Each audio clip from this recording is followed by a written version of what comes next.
مسلمانوں کو یہ حکم اور یہ تاکید فرمانے کے بعد اللہ تبارک و تعالی یہ فرما رہے ہیں کہ یہ یہودی اور نصرانی حضرات جو کچھ بھی ہیں، ان کی حالت تو یہ ہے کہ انہوں نے اللہ تبارک و تعالی کے اصل احکام کو پس پش ڈالنے کے باوجود اپنے لیے کچھ آرزوئیں جمع کر رکھی ہیں اور یہ سمجھ رکھا ہے کہ بس جنت کے تنہا مستحق تو وہی ہیں اور کوئی بھی جنت کا حقدار نہیں ہو سکتا۔ چنانچہ اللہ تعالیٰ نے آگے ارشاد فرمایا وقالو، یعنی یہودی اور عیسائی کہتے ہیں کہ لن يدخل الجنت الا من کان ہودا او نصارا، کہ جنت میں سوائے یہودیوں یا عیسائیوں کے کوئی بھی ہرگز داخل نہیں ہوگا۔ اس کا یہ مطلب بھی ہو سکتا ہے کہ یہودی یہ کہتے ہیں کہ جب تک تم یہودی نہیں ہوگے جنت میں داخل نہیں ہو سکتے، اور نصرانی یہ کہتے ہیں کہ جب تک تم نصرانی نہیں ہوگے جنت میں نہیں داخل ہو سکتے۔ اور زیادہ تر یہودیوں اور نصرانیوں کا عقیدہ یہی تھا کہ یہودی یہ کہتے تھے کہ جب تک آدمی یہود کے اندر داخل نہ ہو اس وقت تک وہ اللہ تبارک و تعالیٰ کی رضا بھی حاصل نہیں کر سکتا، جنت میں بھی نہیں جا سکتا۔ اور نصرانی یہ کہتے تھے کہ جب تک آدمی نصرانی یا عیسائی نہ ہو اس وقت تک جنت میں داخل نہیں ہو سکتا۔ اور یہ بھی ممکن ہے کہ کسی مرحلے پر ان دونوں گروہوں کا آپس میں گٹھ جوڑ ہو گیا ہو مسلمانوں کے خلاف، اور انہوں نے یہ کہنا شروع کر دیا ہو کہ بھئی جنت کے مستحق یا تو یہودی ہیں یا نصرانی ہیں، باقی مسلمان جو اسلام لانے والے ہیں وہ جنت کے مستحق نہیں ہیں۔ تو دونوں صورتیں ہو سکتی ہیں کہ یہودی یہ کہتے ہوں کہ یہودی ہونے کے بغیر اس جنت میں داخلہ نہیں ہو سکتا، نصرانی یہ کہتے ہوں نصرانی ہوئے بغیر جنت میں داخل نہیں ہو سکتے، اور کسی خاص موقع پر یہ بھی ممکن ہے کہ دونوں کے گٹھ جوڑ کے نتیجے میں دونوں نے مل کر یہ بات کہی ہو کہ یا یہودی ہو جاؤ یا نصرانی ہو جاؤ، اس کے بغیر جنت میں داخلہ نہیں ہو سکتا۔ اب اللہ تبارک و تعالی ان کے اس بے بنیاد دعوے کی آگے تردید فرما رہے ہیں اور فرمایا تلک امانیو، یہ تو محض ان کی آرزویں ہیں،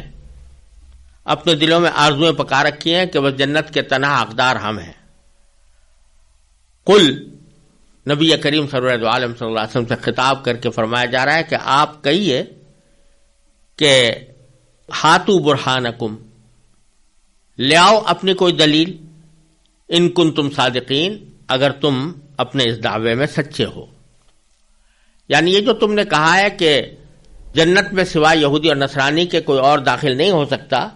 اس کی کوئی دلیل تمہارے پاس ہونی چاہیے، کوئی عقلی دلیل، کوئی نقلی دلیل، کوئی اللہ تبارک و تعالیٰ کا حکم ایسا آیا ہو کہ جس نے یہ بات واضح کی ہو کہ ان دو گروہوں میں سے کے علاوہ کوئی اور داخل نہیں ہوگا، کوئی ایسی دلیل لے کر آؤ۔ ظاہر ہے کہ ایسی کوئی دلیل ان کے پاس نہیں تھی۔ اللہ تبارک و تعالیٰ فرما رہے ہیں کہ در حقیقت ان کو جو گھمنڈ ہے وہ اپنے نسلی غرور کے اوپر ہے۔ یہودیوں کے بارے میں تو یہ بات واضح ہے کہ وہ ایک نسلی مذہب ہے، یعنی ان کا کہنا یہ ہے کہ بنی اسرائیل جو ہیں حضرت یعقوب علیہ السلام کی اولاد،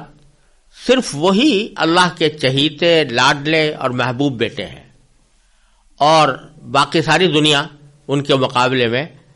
اللہ تعالیٰ کو محبوب نہیں ہے۔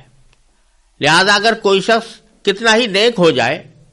کتنا ہی اللہ تبارک و تعالیٰ کا فرما بردار بن جائے، لیکن اگر وہ اس خاندان سے تعلق نہیں رکھتا، اس نسل سے وابستہ نہیں ہے، تو پھر وہ اللہ تعالیٰ کی رضا حاصل نہیں کر سکتا اور جنت کا بھی حقدار نہیں ہو سکتا۔ اور نصرانی اگرچہ اس درجے میں اپنے مذہب کو نسلی مذہب نہیں قرار دیتے جس درجے میں یہودی قرار دیتے ہیں، لیکن اس کے ساتھ ساتھ وہ یہ سمجھتے تھے کہ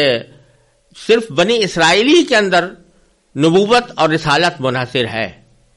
اور اسی وجہ سے نبی کریم سرور عالم صلی اللہ علیہ وسلم کی رسالت کا انکار کرتے تھے کہ آپ بنو اسماعیلی میں مبعوث ہوئے ہیں،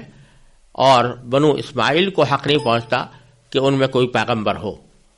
یہ بات بھی در حقیقت بالآخر نسلی گھمنڈ پر جا کر منتج ہوتی تھی. تو اللہ تبارک و تعالی آگے اس گھمنڈ کو اور اس باطل دعوے کو جس کی بنا پر انسانوں کا ایک گروہ دوسرے گروہ کے اوپر اپنی فوقیت جتاتا ہے اس کی تردید کرتے ہیں باری تعالیٰ کہ محض یہ بات کہ کوئی شخص کسی خاص خاندان میں پیدا ہو گیا ہے اور اس خاندان میں پیدا ہونے کی وجہ سے اس کا ایک خاص مسلک یا مذہب کا نام پڑ گیا ہے، تو محض اس بنا پر کوئی شخص اللہ تعالیٰ کا مقرب ہونے کا دعویٰ نہیں کر سکتا، کیونکہ کسی خاندان میں پیدا ہونا یا کسی خاص نسل سے وابستہ ہونا یہ تو ایک غیر اختیاری معاملہ ہے. انسان کے اپنے اختیار میں نہیں ہے کہ وہ کسی خاندان سے وابستہ ہو یا کسی خاص نسل میں پیدا ہو. اصل چیز تو انسان کے خود اپنے عقیدے اور عمل کی ہے جو انسان اپنے اختیار سے حاصل کرے. لہذا آگے اللہ تبارک و تعالیٰ فرماتے ہیں کہ یہ دعویٰ کہ یہودی یا نصرانی کے سوا کوئی جنت میں نہیں جا سکتا یہ بالکل غلط بات ہے. بلا کیوں نہیں جا سکتا؟ من اسلم وجہہ للہ وہو محسن، جس شخص نے بھی اپنا رخ اللہ کے آگے جھکا دیا اور وہ نیک عمل کرنے والا ہو. دو چیزیں اللہ تعالیٰ نے فرمائی کہ جو ایک تو اللہ تعالیٰ آپ کے آگے اپنا رخ جھکا دے، اپنے آپ کو جھکا دے، اور دوسرے نیک عمل کرنے والا ہو تو فلہ اجرہ عند ربہ، کہ اسے اپنا اجر اپنے پروردگار کے پاس ملے گا. اور ایسے لوگوں کو کے بارے میں فرمایا کہ لا خوف علیہم ولا هم یحزنون، ایسے لوگوں کو نہ کوئی خوف ہوگا اور نہ وہ غمگین ہوں گے. دو چیزیں بیان فرمائی. ایک یہ کہ انسان اپنے آپ کو اللہ تبارک و تعالیٰ کے آگے جھکا دے. جھکانے کے معنی یہ ہے کہ انسان اس بات کا اقرار کر لے اور اس بات پر اپنا یقین بھی پختہ کر لے، زبان سے بھی اس کا اقرار کر دے کہ میں اللہ کا بندہ ہوں اور اللہ تعالیٰ کا بندہ ہونے کے ناطے میرا فرض ہے کہ میں اللہ تبارک و تعالیٰ ہی کی عبادت کروں، اس کے سوا کسی کی بھی عبادت نہ کروں.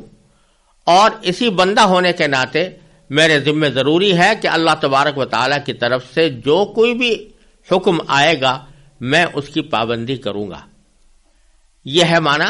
اسلم وجہہ للہ، کہ اس نے اپنا رخ اللہ کے آگے جھکا دیا،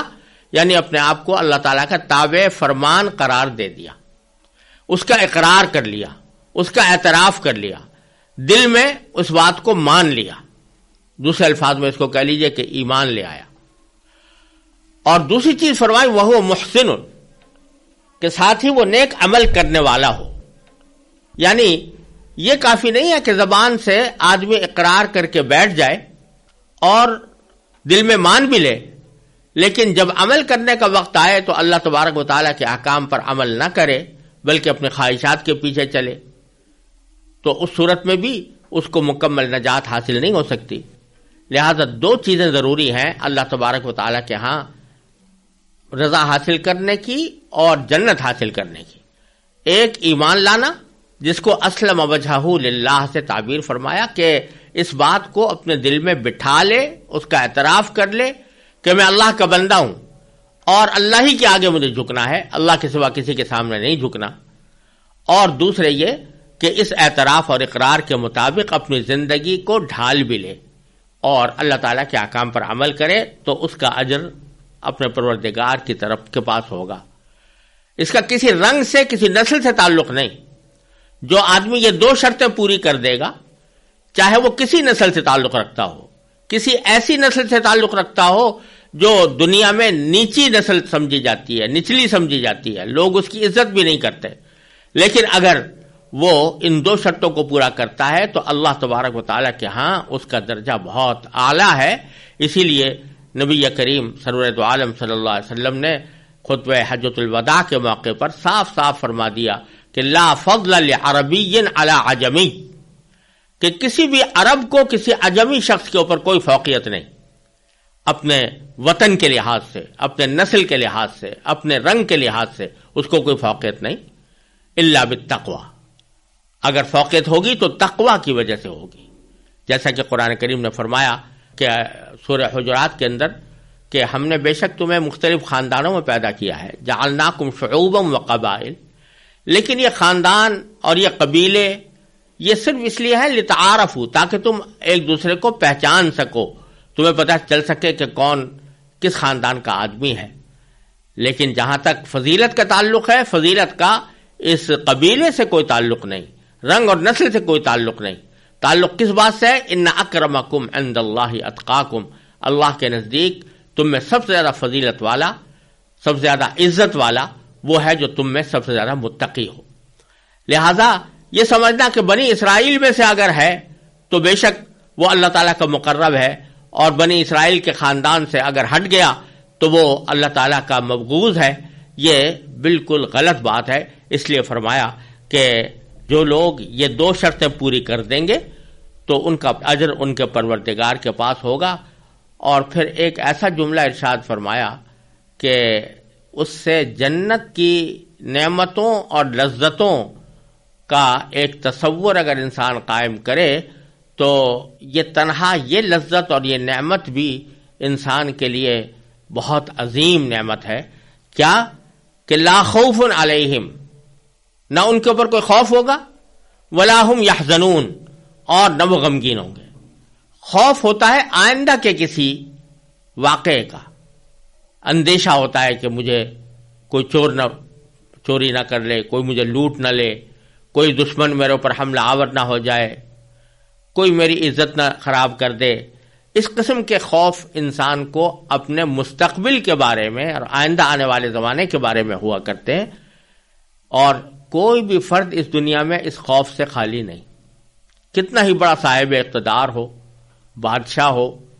حکمران ہو، سرمایہ دار ہو، دولت مند ہو، لیکن کچھ نہ کچھ خوف اس کو ضرور لگا رہتا ہے۔ کھانا کھا رہا ہے تو اس بات کا خوف ہے کہ کہیں یہ کھانا مجھے بیمار نہ کر دے، اگر اقتدار میں ہے تو اس بات کا خوف لگا ہوا ہے کہ کوئی دشمن آ کر مجھ سے اقتدار چھین نہ لے، کوئی اور نعمت اور لذت حاصل کر رہا ہے تو یہ خوف لگا ہوا ہے کہ یہ لذت کچھ دیر کے بعد ختم ہو جائے گی۔ لیکن آخرت میں کوئی خوف نہیں ہوگا، اللہ تبارک و تعالیٰ کے یہاں پہنچنے کے بعد اور جنت کے اندر داخل ہو جانے کے بعد کوئی خوف نہیں، کسی چیز کا خوف نہیں، نہ یہ اندیشہ کہ یہ نعمتیں مجھ سے چھن جائیں گی، کیونکہ اللہ تعالیٰ نے فرما دیا کہ خالدین فیہا ابدا، نہ یہ خوف کہ میں مر جاؤں گا، نہ یہ خوف کہ مجھے کوئی دشمن نقصان پہنچا دے گا، اور سب سے بڑی بات یہ کہ یہ بھی خوف نہیں کہ اللہ تعالیٰ مجھ سے ناراض ہو جائے گا، کیونکہ رضی اللہ عنہم ورضوا عنہ، قرآن کریم نے فرمایا کہ جنت والوں سے اللہ تعالیٰ ہمیشہ کے لیے راضی ہو گیا اور کبھی ان کے اوپر ناراض نہیں ہوگا۔ تو یہ خوف نہ ہونا یہ اتنی بڑی نعمت ہے جو انسان کو دنیا میں حاصل ہو ہی نہیں سکتی، خواہ کتنا ہی بڑا مالدار بن جائے، کتنا بڑا حاکم بن جائے، کتنا بڑا صاحب اقتدار بن جائے، لیکن خوف سے نجات اس کو کبھی حاصل نہیں ہو سکتی۔ جنت کے اندر اللہ تبارک و تعالیٰ فرماتے ہیں کہ خوف مٹ جائے گا، تو آپ ذرا اس زندگی کا تصور کیجئے کہ جس میں انسان کو کوئی ادنا خوف بھی نہ ہو، کوئی ادنا اندیشہ بھی نہ ہو، وہ کیسی لذیذ اور کیسی عظیم الشان زندگی ہوگی جس میں انسان کو کوئی اندیشہ نہیں۔ اور دوسری بات یہ کہ ولا ہم یحزنون، وہ غمگین بھی نہیں ہوں گے۔ غم ہوتا ہے عموماً ماضی پر، یعنی پچھلے کسی واقعے پر غم ہوتا ہے، کہ مثلا کسی کے عزیز کا انتقال ہو گیا اس پر غم ہے، کسی کا مال لٹ گیا اس پر غم ہے، کسی نے کوئی غلط کام کر لیا تھا اس غلط کام کے اوپر انسان کو غم ہو رہا ہے کہ مجھ سے یہ غلطی سرزد ہو گئی۔ اس غرض ماضی کے اندر جو واقعات ہوتے ہیں ان پر انسان کو غم ہوا کرتا ہے۔ اللہ تبارک و تعالیٰ فرماتے ہیں کہ جنت میں پہنچنے کے بعد ماضی پر بھی کوئی غم نہیں ہوگا، یعنی ساری زندگی دنیا میں جو گزری اس میں جو غم والے واقعات پیش آئے تھے وہ اگر انسان یاد بھی کرے گا تو اس کا بھی کوئی غم اس لیے نہیں ہوگا کہ ان غموں کی زندگی کے اوپر اللہ تعالیٰ نے جو اجر عطا فرمایا ہے آخرت میں، تو اس اجر کی وجہ سے وہ سوچے گا کہ یہ غم تو میرے لیے ایک نعمت ہے۔ چنانچہ ایک حدیث میں آتا ہے کہ نبی کریم سرور دو عالم صلی اللہ علیہ وسلم نے ارشاد فرمایا کہ جب صبر کرنے والوں کو ان کے صبر کا ثواب دیا جائے گا تو بہت سے لوگ یہ دل میں خیال کریں گے کہ اگر ہماری زندگی کے اندر، دنیا کے اندر ہماری کھالیں کاٹی گئی ہوتی تو اچھا ہوتا، تاکہ ہم بھی اس صبر کے اندر کے اجر میں شریک ہوتے۔ تو جو غم پہنچے ہیں، اول تو وہ غم آخرت کی زندگی میں جانے کے بعد بے حقیقت معلوم ہوں گے، کیونکہ یہ ایسا ہی غم ہوگا جیسے کہ آج کل ہم اپنے بچوں کو دیکھتے ہیں بڑے ہونے کے بعد کہ ان سے اگر کوئی چھوٹا سا کھلونا بھی چھین لے تھوڑی دیر کے لیے تو ان کو بڑا سخت صدمہ ہوتا ہے، رونے چلانے لگتے ہیں۔ اور بڑے لوگ جو ہیں وہ سمجھتے ہیں یہ کوئی ایسی بات تو نہیں تھی کہ اس کے اوپر رویا چلایا جائے، بڑے ہو کر اس عمل پر لوگ ہنستے ہیں۔ اسی طرح اگر دنیا میں کسی کی جائیداد چھین لی گئی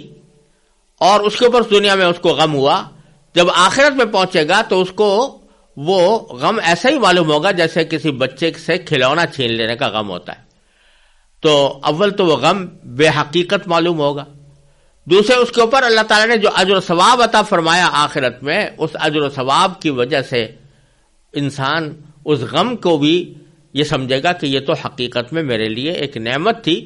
اور اس کے بدلے میں اللہ تعالیٰ نے مجھے بہت کچھ عطا فرما دیا، لہذا کوئی غم بھی نہیں ہوگا۔ تو آپ اس زندگی کا تصور کریں جس میں نہ ماضی کا کوئی غم ہے اور نہ مستقبل کا کوئی اندیشہ اور خوف ہے، وہ ایسی امن اور سکون کی زندگی ہے کہ جس کا ہم یہاں دنیا میں تصور بھی نہیں کر سکتے۔ اللہ تبارک و تعالیٰ فرماتے ہیں اس زندگی کو حاصل کرنے کی دو شرطیں ہیں، من اسلم وجہہ للہ، اپنے آپ کو اللہ کے آگے جھکا دو، اور محسن، اپنا عمل نیک کر لو، اپنا عمل اچھا کر لو، جو شریعت کے مطابق ہے، اللہ تعالیٰ کے حکم کے مطابق ہے ویسا بنا لو، تو پھر وہ ابدی زندگی جو یہاں پر تم تصور بھی نہیں کر سکتے وہ انشاءاللہ تمہیں وہاں پر حاصل ہوگی۔ تو یہاں تک اللہ تبارک و تعالیٰ نے یہودیوں اور نصرانیوں کے اس باطل گھمنڈ کی تردید کر دی کہ ان کے سوا کوئی جنت میں داخل نہیں ہوگا۔ اب آگے فرماتے ہیں کہ وقالت اليہود لیست النصارى علی شیء وقالت النصارى لیست اليہود علی شیء، یہودی اور نصرانی چاہے مسلمانوں کے مقابلے میں کسی وقت اکٹھے کیوں نہ ہو جائیں، کوئی متحدہ محاذ کیوں نہ بنا لیں، لیکن خود ان کا اپنا حال یہ ہے کہ یہ ایک دوسرے کے جانی دشمن ہیں اور ایک دوسرے کو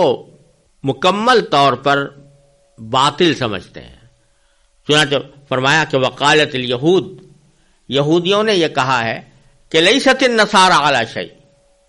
کہ نصرانی یعنی عیسائی لوگ وہ کسی بھی بنیاد پر قائم نہیں ہے، یعنی ان کا مذہب باطل ہے اور وہ کسی بھی ان کی کوئی بنیاد نہیں ہے مذہب کی۔ اور وقالت النصارى، اور نصرانیوں نے یہ کہا ہے کہ لیست الیہود علی شیء، یہودی لوگ جو ہیں وہ کسی بھی بنیاد پر نہیں کھڑے ہوئے، یعنی ان کا مذہب بھی بالکل باطل ہے، تو ایک دوسرے کو باطل قرار دیتے ہیں۔ وہم یتلون الکتاب، حالانکہ ایک کتاب ہے جس کی یہ دونوں تلاوت کرتے ہیں، اس سے مراد ہے تورات، کیونکہ تورات کو یہودی بھی تسلیم کرتے ہیں اور عیسائی بھی تسلیم کرتے ہیں، تو ایک ہی کتاب کی دونوں تلاوت کر رہے ہیں، لیکن اس کے باوجود ایک دوسرے کو باطل سمجھتے ہیں، ایک دوسرے کو کافر سمجھتے ہیں، ایک دوسرے کے خلاف سفارا بھی ہوتے ہیں اور ایک دوسرے کے خلاف کارروائیاں بھی کرتے ہیں اور ایک دوسرے کو باطل بھی سمجھتے ہیں۔ پھر باری تعالیٰ فرماتے ہیں کہ یہ جو یہودیوں نے یا نصرانیوں نے یہ بات کہی ہے کہ ہمارے سوا کوئی جنت میں نہیں جائے گا، ہمارے سوا اللہ کا کوئی مقرب بندہ نہیں ہے، یہ صرف انہی کے ساتھ خاص نہیں ہے، بلکہ جو مشرکین ہیں بت پرست، عرب کے بت پرست جن میں نبی کریم صلی اللہ علیہ وسلم کو مبعوث فرمایا گیا، ان کا بھی حال یہ ہے کہ ان سے پوچھو کہ بھئی کون حق پر ہے، تو وہ صرف اپنے آپ کو حق پر کہیں گے اور یہودیوں اور نصرانیوں کو دونوں کو باطل کہیں گے، اور چونکہ اپنے آپ کو حق پر قرار دیں گے تو کہیں گے بھئی اللہ تعالیٰ کے محبوب تو بس ہم ہیں. ان کو یہ غرہ تھا کہ ہم حضرت ابراہیم علیہ السلام کی اولاد ہیں. حضرت ابراہیم علیہ السلام کی اولاد ہونے کے ناطے ہم کعبے کے پاسبان بنے ہوئے ہیں اور کعبے کا انتظام ہم کر رہے ہیں, کعبے کی پاسداری ہم کر رہے ہیں, لہذا بیت اللہ کے مجاور اور اس کے پاسبان ہونے کی حیثیت سے ہمیں وہ اعزاز حاصل ہے جو دنیا میں کسی کو حاصل نہیں ہے. لہذا ہم سے زیادہ مقرب کوئی نہیں ہے اللہ تعالیٰ کا. چاہے ہم کچھ بھی کرتے رہیں, بتوں کو پوجیں, اللہ تعالیٰ کی نافرمانی کریں یا کوئی اور گناہ کبھی کریں, لیکن چونکہ ہم ابراہیم علیہ السلام کی اولاد ہیں اور چونکہ ہم بیت اللہ کی نگہبانی کر رہے ہیں, اس واسطے ہم دنیا میں سب سے زیادہ افضل مخلوق ہیں. تو ان کے اس دعوے کا ذکر اللہ تعالیٰ نے اگلے جملے میں فرمایا کہ کذالک قال الذین لا یعلمون مثل قولہم. جو بات یہودیوں نصرانیوں نے کہی تھی اسی جیسی بات ان لوگوں نے بھی کہی ہے جن کے پاس علم ہی نہیں ہے. اہل کتاب یعنی یہودی و نصرانی جو ہیں ان کے پاس تو کم از کم علم ہے کتاب کا, یعنی کچھ تورات کا علم ہے, کسی کے پاس انجیل کا علم ہے. لیکن یہ مشرکین جن کے پاس کوئی کتاب بھی نہیں, نہ کوئی کتاب یہ پڑھتے ہیں, نہ کسی کتاب کو آسمانی کتاب سمجھتے ہیں, ان کے پاس کوئی علم ہے ہی نہیں دین کا, وہ بھی ایسی جیسی باتیں کرتے ہیں. یعنی جس طرح وہ اپنے خاندان پر ناز کر رہے ہیں اور اپنی نسل کے اوپر فخر کر رہے ہیں, اسی طرح مشرکین مکہ وہ بھی اپنی نسل پر اور اپنے خاندان پر فخر کر کے یہ سمجھتے ہیں کہ سب سے زیادہ افضلیت انہی کو حاصل ہے. اللہ تعالیٰ فرماتے ہیں کہ یہ تینوں دعوے باطل ہیں. کسی خاندان کی وجہ سے, کسی نسل کی وجہ سے کسی کو فوقیت نہیں ہوتی. فَاللَّهُ يَحْكُمُ بَيْنَهُمْ يَوْمَ الْقِيَامَةِ. اب اللہ تعالیٰ ہی فیصلہ کرے گا ان کے درمیان قیامت کے دن, فیما کانوا فیہ یختلفون, یعنی ان باتوں کا فیصلہ کرے گا جن میں یہ اب تک اختلاف کرتے چلے آئے ہیں کہ یہودی اپنے آپ کو افضل کہہ رہے ہیں, نصرانی اپنے آپ کو افضل کہہ رہے ہیں, مشرکین مکہ اپنے آپ کو افضل کہہ رہے ہیں, اور کسی عقیدے یا عمل کی بنیاد پر نہیں بلکہ اپنے خاندانی غرور کی بنیاد پر یہ کہہ رہے ہیں. تو اللہ تبارک و تعالیٰ ان کے درمیان فیصلہ کرے گا. کوئی شخص یہ کہہ سکتا ہے کہ مسلمان بھی تو یہ کہتے ہیں کہ مسلمان ہی جنت میں جائیں گے, لیکن جیسا میں نے ابھی عرض کیا مسلمانوں کے کہنے میں اور ان کے کہنے میں یہ فرق ہے کہ ان کے کہنے کی بنیاد تھی نسلی غرور اور یہ خیال کہ ہم جس خاندان میں پیدا ہوئے ہیں وہ اللہ تعالیٰ کا چنا ہوا خاندان ہے اور ہم عمل کے اعتبار سے کیسے بھی ہوں ہم اللہ کے مقرب اور محبوب بندے ہیں. تینوں کا حال یہی تھا, یہودیوں کا بھی اور نصرانیوں کا بھی اور مشرکین مکہ کا بھی. اس کے برخلاف جب اسلام آیا تو اس نے خاندانی غرور کو خاک میں ملایا اور اصل بنیاد اس بات پر رکھی کہ تم اللہ کے اپنے آپ کو بندہ سمجھتے ہو یا نہیں. اگر اپنے آپ کو اللہ کا بندہ سمجھتے ہو, من اسلم وجہہ للہ میں داخل ہو, اپنا رخ اللہ کے آگے جھکا دیا ہے اور وہو محسن کی شرط پوری کرتے ہو یعنی نیک اعمال کرتے ہو, تو چاہے تم کیسے ہی ہو, کسی بھی خاندان سے تعلق رکھتے ہو, تو ہم تمہیں گلے لگانے کو تیار ہیں اور تمہیں افضل ترین مرتبہ دینے کو تیار ہیں. چنانچہ آپ دیکھیے کہ نبی کریم سرور دو عالم صلی اللہ علیہ وسلم نے اپنے خاندان کے جو لوگ تھے, قریش کے لوگ, ان سے تو لڑائی مول لی اور ان کی ناراضیاں برداشت کی, لیکن حبشہ کے ایک غلام حضرت بلال رضی اللہ تعالیٰ عنہ جو ایک طرف حبشہ کے رہنے والے اور افریقی نسل سے تعلق رکھنے والے, جو اہل عرب کے نزدیک کوئی معزز قوم نہیں سمجھی جاتی تھی, اس سے تعلق رکھتے تھے, پھر آزاد بھی نہیں تھے, غلام تھے, لیکن اللہ تبارک و تعالی نے ان کا مرتبہ اتنا اعلیٰ پہنچایا حضرت بلال رضی اللہ تعالیٰ عنہ کا کہ بڑے بڑے صحابہ کرام ان کے اوپر رش کرتے تھے. تو بتلانے یہ منظور ہے کہ رنگ اور نسل کی بنیاد پر کوئی فضیلت حاصل نہیں ہوتی. اصل بات یہ ہے کہ اللہ کی توحید پر ایمان رکھا جائے اور اللہ تعالیٰ کے اوپر ایمان رکھنے کے بعد اللہ تعالیٰ کے احکام کے مطابق اپنی زندگی گزاری جائے. یہ شرطیں پوری ہو جائیں تو پھر تمہارے لیے جنت ہی جنت ہے، خوشحالی ہی خوشحالی ہے۔